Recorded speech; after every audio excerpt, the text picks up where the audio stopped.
भारी दक्षिणा लेकर विवाह पढ़ने वाले पंडित जी, बाराती के रूप में सबसे आगे चलने वाले फूफा और जीजा जिस शादी में जा रहे हैं वो देख लें कि लड़के की उम्र 21 साल से नीचे और लड़की की उम्र 18 वर्ष से नीचे तो नहीं है। यदि ये बाल विवाह है तो समझ लीजिए आपको 1 लाख रुपया जुर्माना, 2 साल की सजा हो सकती है। ये बात वही वकील बोल रहा है जो कि शादी कराने वाले पंडित जी साइकिल से चलते हैं या पैदल या बाइक से, बस यही इनकी सुविधा है। लेकिन ये वकील विवाह को चंद मिनटों में तोड़ देने वाले वकील मर्सिडीज और फॉर्च्यूनर से चलते हैं। ये वही वकील बोल रहा है।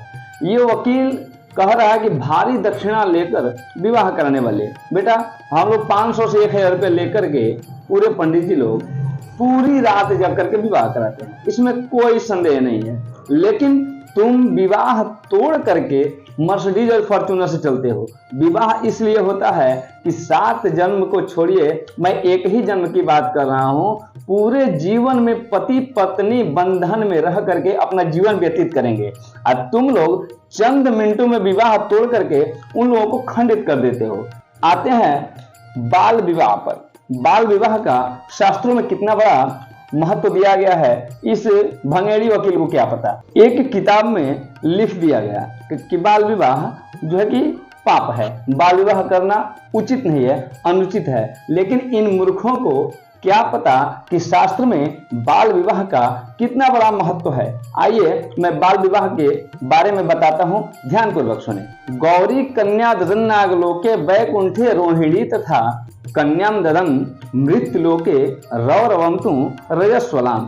कहते हैं 8 वर्ष की कन्या को गौरी कहा गया है और गौरी कन्या का दान करने वाला कर्ता या पिता नागलोकगामी होता है, यानी कि नागलोक में उसको प्रतिष्ठित रखा जाता है और वहां पर उसको प्रतिष्ठा मिलता है।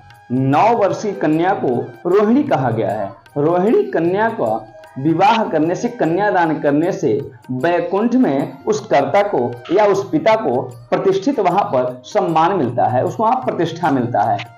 10 वर्ष की कन्या को कन्या ही कहा गया है, लेकिन 10 वर्ष की कन्या को कन्यादान करने वाला कर्ता या पिता पुनः ही मृत्यु लोक में आकर एक कन्या का कन्यादान करने का अधिकारी होता है। और उसके बाद कहते हैं रौरवंतु रजस्वलाम, यानी कि रजस्वला यानी जिस कन्या का ऋतु का प्रारंभ हो गया हो, उस कन्या को कन्यादान करने से पिता जो है रौरव नामक नरक में पड़ता है। लेकिन इन मूर्खों को क्या पता, एक संविधान नाम का किताब है, उसमें लिख दिया गया कि बाल विवाह पाप है। लेकिन इन लोगों को नहीं पता है कि बाल विवाह न होने से भारत कितना पीछे गया है, कितने दहेज प्रथा के चक्कर में लड़कियां मारी जा रही हैं, दहेज प्रथा के चक्कर से कितनी लड़कियां भ्रूण हत्या के शिकार हो रही हैं। लेकिन ये लोग क्या कह रहे हैं कि बाल विवाह गलत है। अरे मूर्खों, पहले शास्त्र तो पढ़ो, उसके बाद समझो। बाल विवाह इज ग्रेट, बाल विवाह बहुत ही बढ़िया नियम है, इसको सरकार को पुनः लागू करना चाहिए। हर हर महादेव।